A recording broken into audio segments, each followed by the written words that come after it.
Good morning, everybody. I am so excited to bring you guys on the first garden tour of 2024.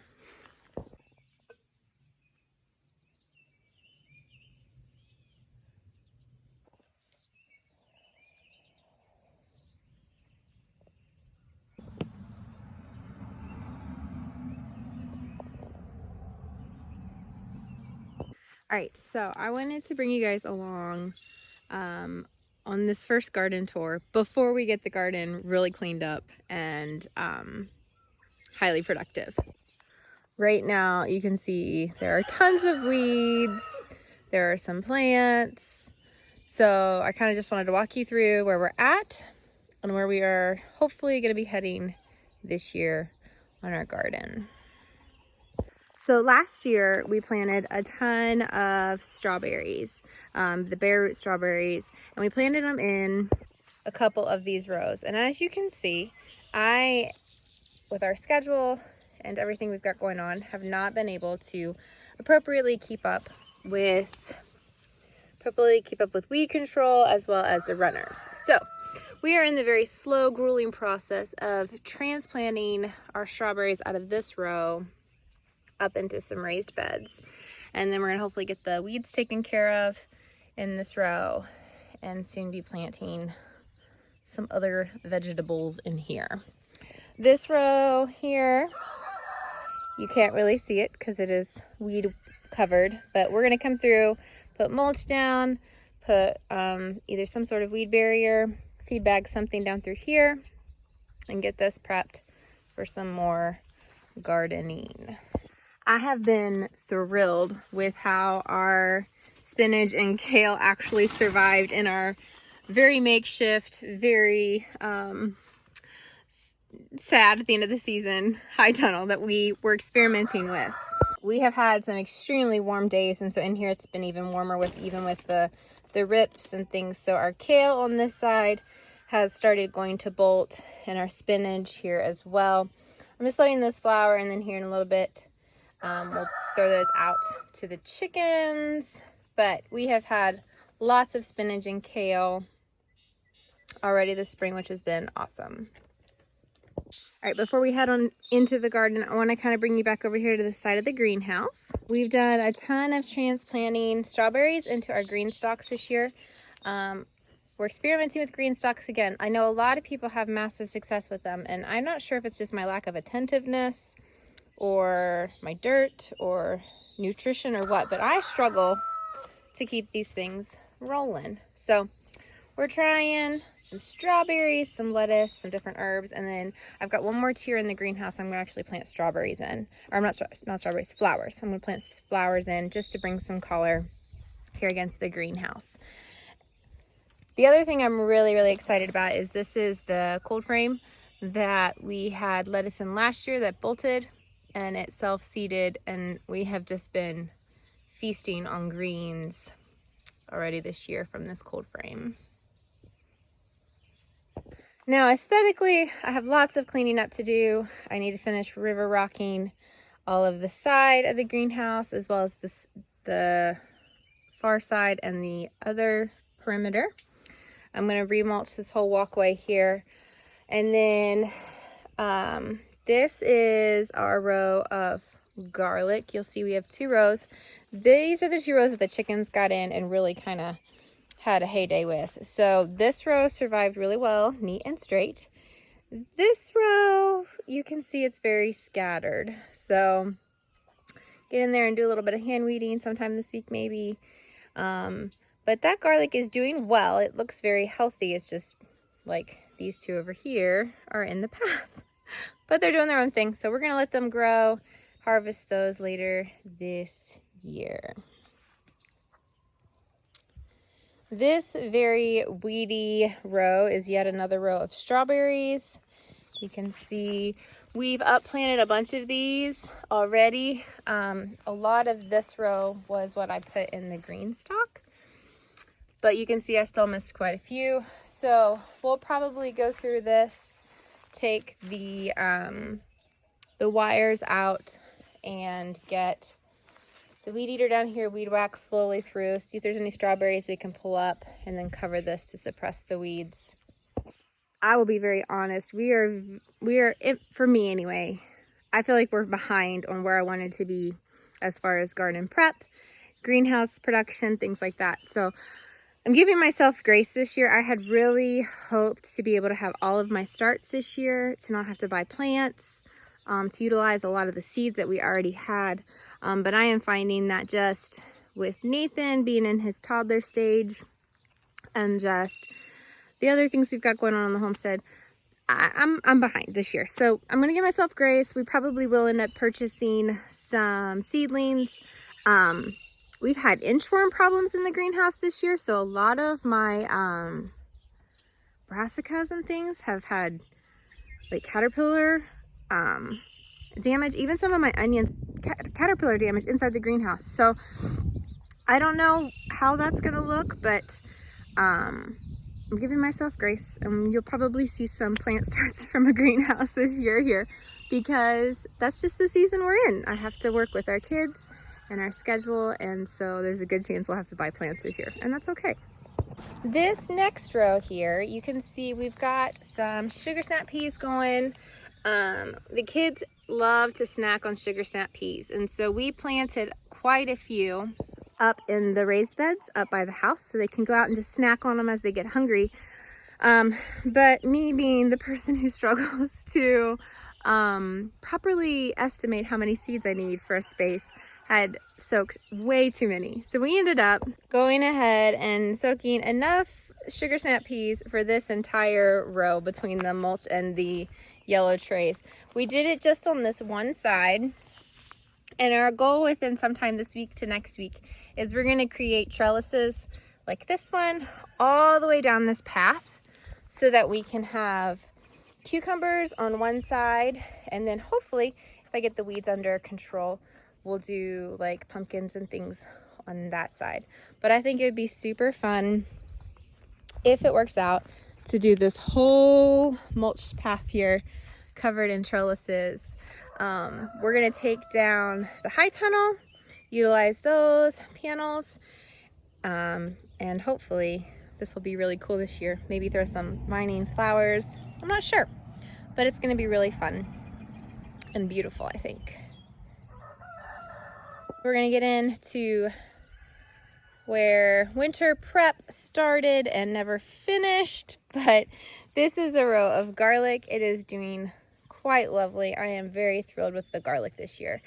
Even the ones that are out of row, they're just thriving. We moved into trying an experiment this year to see if I like weed fabric. A couple of things I'm already noticing is I purposely made our rows. We're trying to do a no-till method in our garden this year. We've not tilled anything. We've added compost and dirt and things. And so one thing I've noticed is our rows are narrow with the intention that our kids can help in the garden, harvesting beans and potatoes and things like that. The problem with that I'm finding already is that the weed fabric is substantially wider than my rows. So over here you can see there's 4 aisles, if you will, between the yellow lines. And this is the weed fabric fully stretched out. We're looking to do sunflowers and flowers on the border, and then squash and maybe watermelon or something on the inside, with a path of mulch here that will get accomplished eventually. But what I'm finding on my rows that were already made is they are quite a bit narrower than their two. So you can see they're 2 aisles narrower than what my rows are allowing. So we're having to get creative. I'm not convinced at how well it will suppress the weeds, especially like you can see on the side. So we're going to go back through with the feed bags and remulch the rows.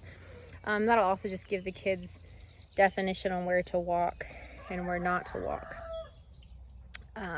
So when they see mulch, they know they can walk there, whereas the leaves on this row, you can see we planted more onions in this whole row here. the leaves are where they're not supposed to walk. So just trying to help give the kids guidance so that they can come out here and enjoy the garden with us as well. Now, we have a toddler. He's gonna toddle where he wants, but hopefully try to teach him stay on the mulch, and so he can be out here and enjoy this time with us as well. I already mentioned we're gonna do sunflowers and watermelon or squash or something on this with a nice thick path here of mulch that will get accomplished hopefully soon.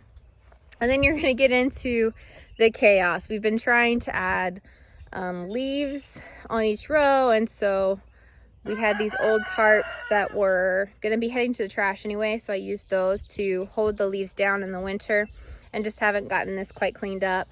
You can see where the trellises were. We didn't get that covered this winter, so the weeds are having a blast in that row. So we'll have to do some pretty manual labor as far as getting these weeds out, whether we cut them and suppress them or pull them. I haven't decided yet. But same here, this row here, we'll probably weed whack this clover down, put bags of feed to mulch because that's actually in a path there. The next row is us tempting spring weather. We have had substantially warm temperatures already this year. You can see that the kale has bolted and the spinach has bolted. We've had, days that are 70 and 80, and then this week it dropped back. Then in the nights it was in the 40s. So we have had a wide range of spring temperatures this year already.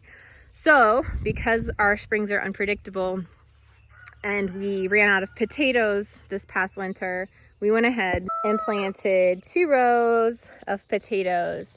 And even with the cooler temperatures this week, they're doing quite lovely.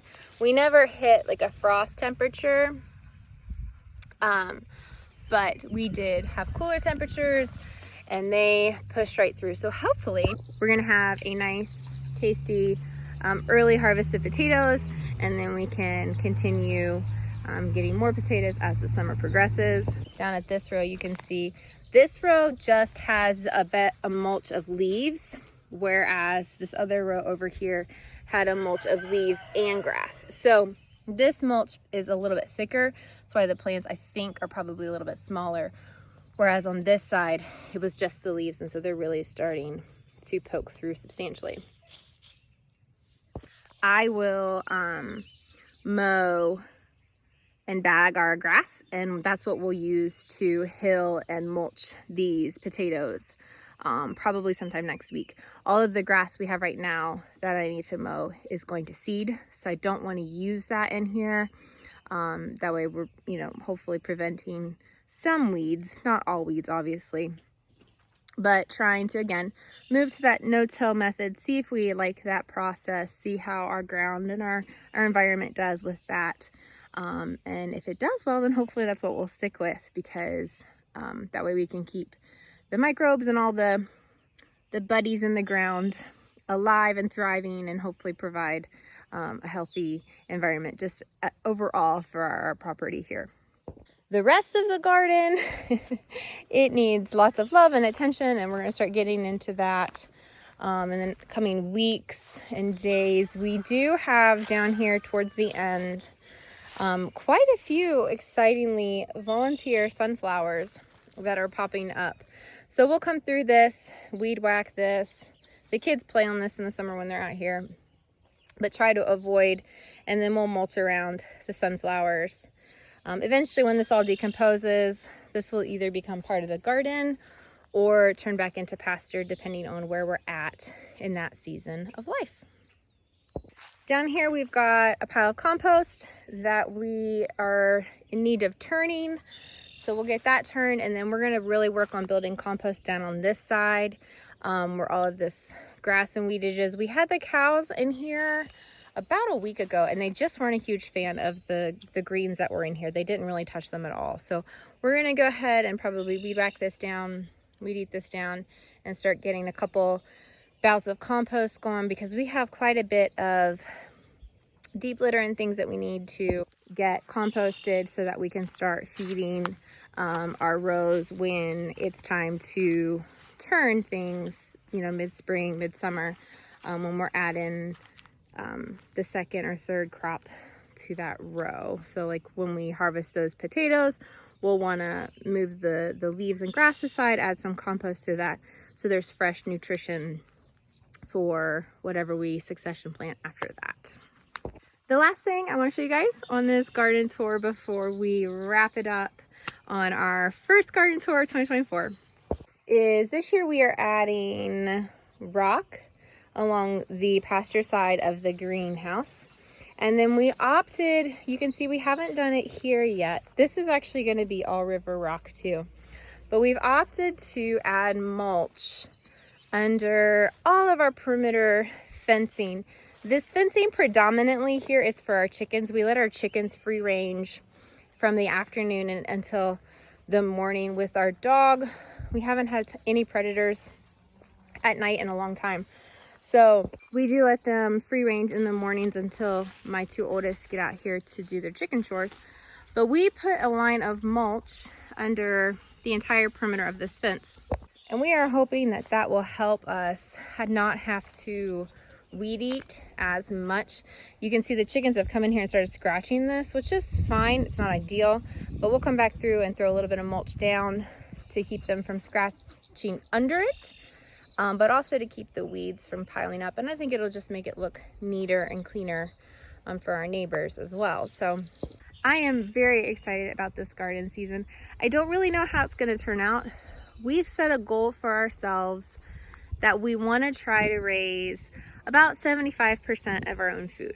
We want to raise all of our own meat except fish, or harvest our own meat. So we do hunt in the fall, so venison would go in our freezers as well.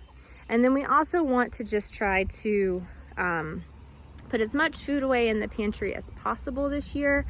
So that's kind of where we're headed. We want to eventually be able to have all of our own herbs, where we're not having to purchase a ton of herbs and things like that. So we're just slowly working towards those goals. The meat, we're fairly confident we'll have that this year. The garlic, I don't know how long this garlic will last us. We eat a ton of garlic, we eat a ton of onions. And so we're just doing our best. That's our goal this year. 75% of our own food is our goal. We'll see if it happens, and that'll allow us to purchase grains and sweeteners and coffee and tea and things like that. But we want to try to predominantly our vegetables not have to spend a ton out of our food budget on vegetables. Now, I will say something is not in our garden, but I'm very excited about is we have 7 apple trees on our property. 2 were here when we moved in. They're an old apple trees, and we planted a couple apple trees when we first moved on the property, and every single one of them this year has had an abundance of blooms. And so I am hoping, I don't know if you can see all the little teeny tiny balls that are up on there, but those are teeny tiny little apples. And I am hoping that this year, with the abundance of apples, blooms, and blossoms that we saw, and it doesn't look like the frost hurt much of them at all, that we had a later frost after things started to bloom. I am hoping that we will have an abundance of apples this year to make applesauce and to freeze apple slices for apple dumplings and things like that. So that would be pretty spectacular to be able to harvest a ton of our own fruit this year, because my kids love applesauce.